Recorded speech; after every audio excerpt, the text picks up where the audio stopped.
Well, that brings me up to civilian life. Now, you talked about a mission and having something out in front of you. Well, I got off active duty in 1948, June, exactly 2 years before Korea started.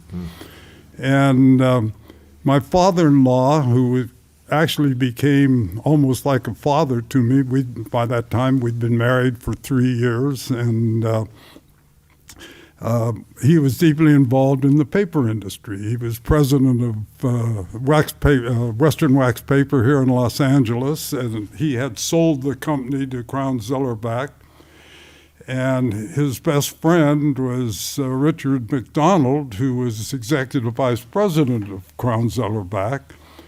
And between the two of them, they found this little paper company, and they're going to take care of their son-in-laws and son. And so Dick McDonald got off active duty as an engineer in the Army before I did.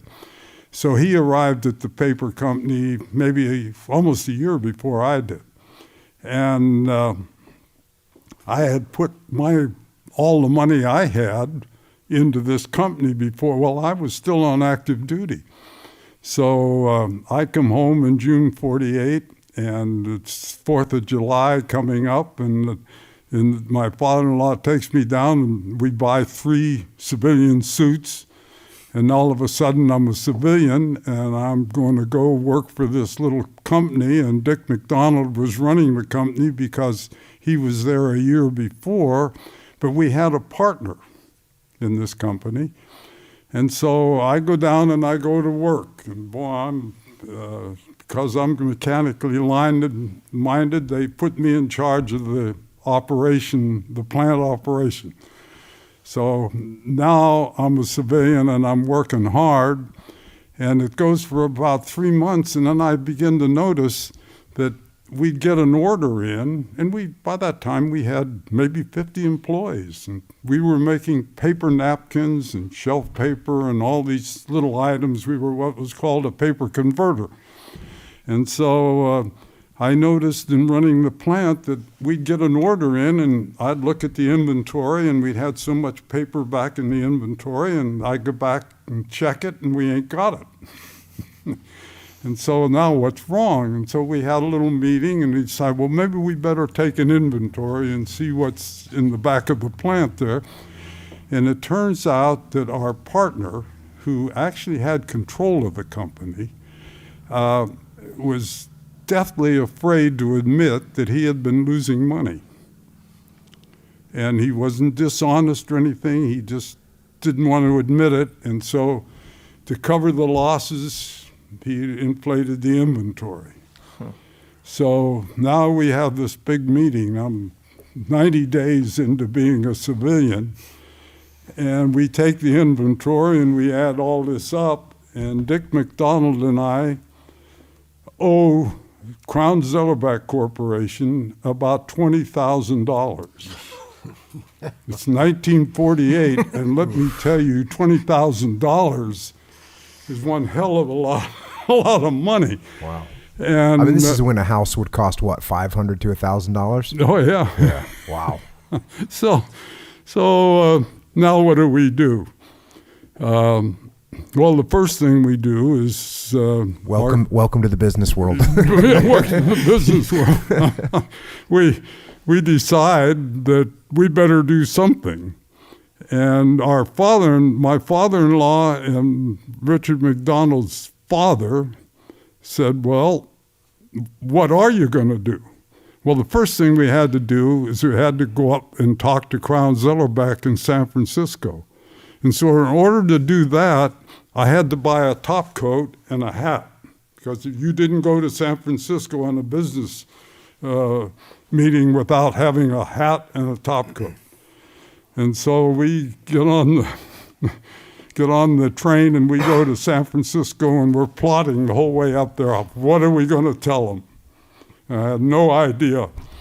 And got off the train at the station up there, got a taxi, and we go down to Sansom Street to this big, beautiful building, this Crown Zellerbach, and and I'm wearing my hat and my new top coat, and I'm going to see Mr. Zellerback himself.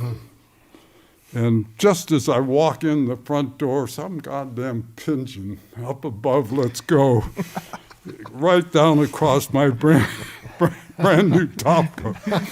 Now, the world can't be any worse than this. Now what do I do? Well, we had our meeting with Mr. Zellerback, and he was very, very gracious. All he said was, "When are you going to pay us the $20,000? So he said, "Well, we're going to work on it." And we did. And we worked very hard for about 2 years. And we finally began to make some money, getting ahead. And Korea started, the 25th of June. And about a week later, this fellow walks into our office and he said, "We have a problem." I'm from the U.S. government. And he said, we have to build up our supplies. And one thing that we just can't seem to solve is toilet tissue for K rations. Little pack of toilet tissue with a little piece of paper around it, too. And so he said, we got one machine that belongs to one of the paper companies, and he said, we've got that machine working 24 hours a day, 7 days a week, and we're not getting enough toilet tissue into these K rations. What can you do? I don't know how in the heck he found us, but anyway, he did. So we thought, well, we took a look at it, and we figured that we could go to Crown Zellerback and get interfold tissue paper, and you could sit down and you could flick 20 sheets of interfold, make 2 folds in it, and then we had to have a tube. And so our superintendent and I went out and we bought a little machine that made a nickel pack for $1 worth of nickels, a tube, 20 nickel. We made the tube and we cut it in half. Now we got a tube to put the 20 sheets in. And so I sit down for about an hour and I folded paper, and they timed me, and they figured that as rough as I am, why, if I can do it that much in an hour, then a young lady could do it. So we hired about 50 gals, and we put them to work making these little toilet tissue wraps and putting a tube on it and throw it in a box, and we put them on piecework. And they were doing very well. In fact, we were out producing Scott Tissue's machine almost immediately. And these little gals down in East Los Angeles were making more money than anybody else in East Los Angeles on piecework. And so everything's going great. We're making money. We're paying off the balance of the $20,000 we owe 2 years later. And the guy walks into the office. He came into my office and he says, he said, we got a situation here. And he had some of these packs. And he said, I'd like to see your operation. So we took him out in plant, and he picked up some of these tubes, and he looked at them, took them apart, counted the tissues in front of me, and they were all perfect.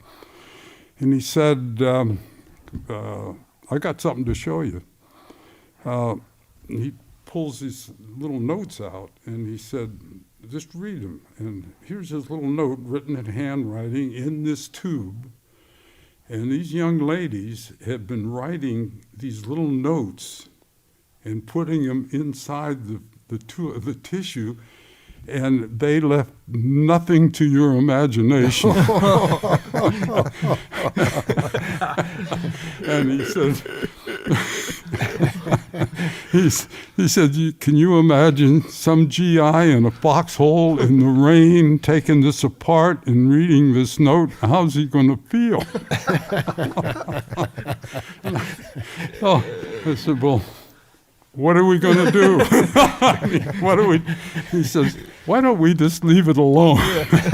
Let's not talk to the gals. Just let them keep on doing it. It has to be a royal builder. Yeah. Anyway, that's how we paid off the $20,000. So believe me, that 2 years of trying to pay that off, the military training that I had really was very helpful. There must be a museum somewhere that's looking for those tubes. I have one. I'm down. Oh, really? It's not an original. Somebody picked it up after. It must have been for Vietnam. They picked it up and were producing it. So I have one on my desk just as a reminder. But That's awesome. But it's having a mission. I got a mission real quick, Yeah. and it was a very discouraging one to think of owing $20,000 when that was well over twice what I paid for my house. Wow.